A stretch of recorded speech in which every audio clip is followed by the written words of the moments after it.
ఇప్పుడు సరే, ఇప్పుడు ఇన్ కేస్ ఒక మనిషికి ఫిజికల్ నీడ్స్ సమ్హౌ తీరుతున్నాయి, ఎమోషనల్ నీడ్స్ సమ్హౌ తీరుతున్నాయి, ఫ్యామిలీ అవసరం లేదనుకుంటున్నాడు, లేదా నాకు ఉన్న వాళ్ళే ఫ్యామిలీ అనుకుంటున్నాడు, నాకు ఫ్యామిలీ అవసరం లేదు, సెల్ఫ్ లవ్ చేసుకుందాం అనుకుంటున్నాడు. అంటే నాకెవరో అవసరం లేదు, నేను ఎవరిపైన డిపెండ్ అవ్వాలి, నా ఎమోషనల్ స్టెబిలిటీ అవ్వడం కోసం వేరే వాళ్ళు ఉంటేనే నేను ఎమోషనల్గా హ్యాపీగా ఉండగలుగుతాను అని అనుకోకుండా, నేను ఎవరు ఉన్నా ఎవరు లేకపోయినా హ్యాపీగా ఉండగలను, ఎమోషనల్లీ ఫ్రీగా ఉండగలను, ఫిజికల్ నీడ్స్ సమ్హౌ ఆయనకు తీరుతున్నాయి, ఇంకా వేరే ఎవరు అవసరం లేదు అనుకుంటున్నాను. ఇప్పుడు మ్యారేజ్ చేసుకోవాల్సిన అవసరం ఉందా? 200% లేదు. అందుకని ఇవాళ ఎవరైనా కనుక ఆలోచించకుండా మ్యారిటల్ లైఫ్లోకి వెళితే, ఏ పర్పస్ కోసం నేను పెళ్లి చేసుకుంటున్నాననే కనీసమైన ప్రశ్నకు సమాధానం తెలుసుకోకుండా మ్యారిటల్ లైఫ్లోకి వెళితే దర్ ఫూల్స్, మూర్ఖులు వాళ్ళు. అంత డౌట్ ఏం లేదు. వంటకని వైఫ్ ఎందుకురా హోటల్ లేచాడు, ఒంటికని ఒకటా రెండా అంగడి అందాలనే లైన్ రెండు చాలా గొప్ప లైన్స్ అంటాను నేను. ఇవాళ మనం వంట వండుకోవాలి అంటే ఇంట్లో నువ్వు వండుకోవచ్చు, లేదా మార్కెట్లో హోటల్స్కి వెళ్ళి తినచ్చు.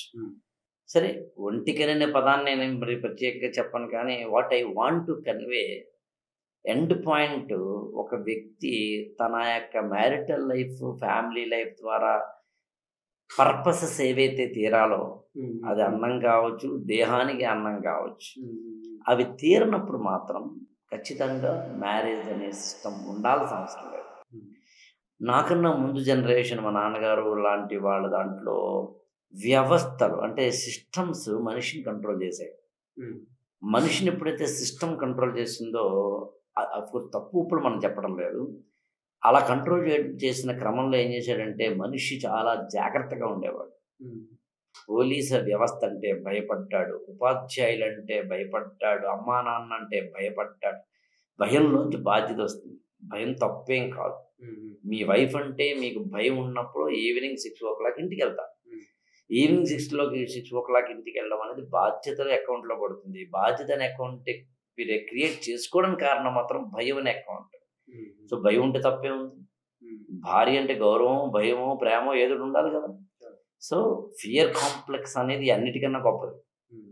అందుకనే మనం ఎప్పుడైనా ట్రాఫిక్ దగ్గర మనం ట్రాఫిక్ కానిస్టేబుల్ ఉన్నప్పుడు ఒకలా బిహేవ్ చేస్తాం, లేనప్పుడు ఒకలా బిహేవ్ చేస్తాం, సీసీ కెమెరా ఉన్నప్పుడు ఒకలా బిహేవ్ చేస్తాం, లేనప్పుడు ఒకలా బిహేవ్ చేస్తాం. At the end of the day we are fear complex మీద ఆధారపడి మన హ్యూమన్ బిహేవియరల్ ప్యాటర్న్స్ని మనం రెగ్యులేట్ చేసుకుంటున్నాం.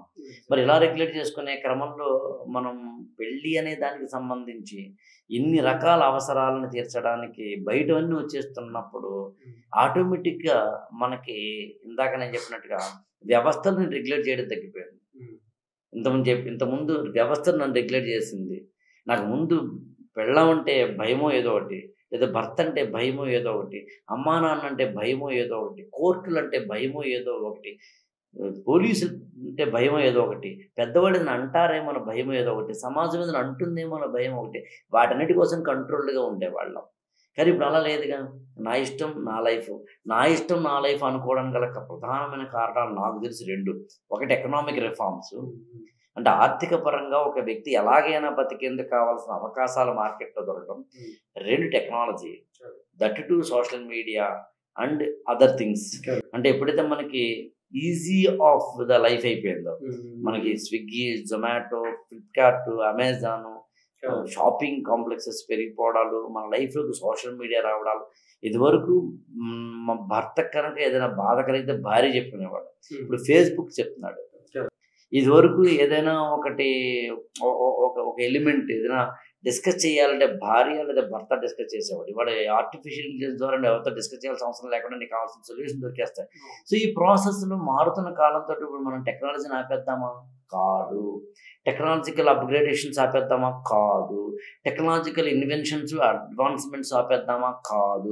మరి ఏమిటి అంటే ఈ ప్రాసెస్లో మ్యారేజ్ అనే ఒక ఇన్స్టిట్యూషన్ తన యొక్క రెలవెన్స్ని కోల్పోతాం. రెలవెన్స్ని కోల్పోతున్న దాంట్లోకి నువ్వు వెళుతున్నప్పుడు జాగ్రత్తగా వెళ్ళాలి, ముందు చూపుతో వెళ్ళాలి. అలా వెళ్ళకపోతే ఇవాళ చాలామంది ఇబ్బంది పడతారు. ఇప్పుడు మీరు నేను ఎందుకు మాట్లాడుకోలేదు? వాట్ ఈస్ ద రీజన్ అంటే, పెళ్ళి కాని ఎవరైనా ఈ మాట వింటే పెళ్ళి కాని వాడు వాళ్ళ యొక్క లైఫ్లోకి వెళ్ళే క్రమంలో ఆలోచించుకోవాల్సింది కళ్యాణ మండపం గురించో, 60 రకాల వంటకాల గురించో, డ్రోన్ కెమెరాల గురించో కాదని, ఆ యొక్క భర్తను భార్యను ఎంచుకునే క్రమంలో నేను తీసుకోవాల్సిన జాగ్రత్తలు ఏంటి. నేను ఒక ఎగ్జామ్ రాయడానికి నేను ఎలా అయితే టెస్ట్ రాస్తానో, ఒక కోర్స్ చేస్తానో, అలా నేను ఈ అమ్మాయిని ఈ అబ్బాయిని పెళ్లి చేసుకోవడానికి నాకుంటూ నేను ఏదైనా హోంవర్క్ చేశానా, ఒక ఎక్సర్సైజ్ చేశానా, ఈ అమ్మాయితో డిస్కస్ చేశానా, చేయకపోతే ఎట్లాగా అనే ఒకనొకటి ఒక అవేర్నెస్ క్రియేట్ చేయాలి. ఇవాళ చాలా అవసరమే. ఇవాళ స్పష్టంగా కూడా చెప్పాలి. అందుకని చాలా సందర్భాలు ఇవన్నీ చెప్పకుండా ఏమంటారంటే వాళ్ళు పెళ్ళిళ్ళు చేసుకోవద్దు అంటారు. నేను పెళ్ళిళ్ళు చేసుకోవద్దు అంటే అర్థం ఏంటంటే ఇవన్నీ ఆలోచించుకోకుండా చేసుకోవద్దు. You think first.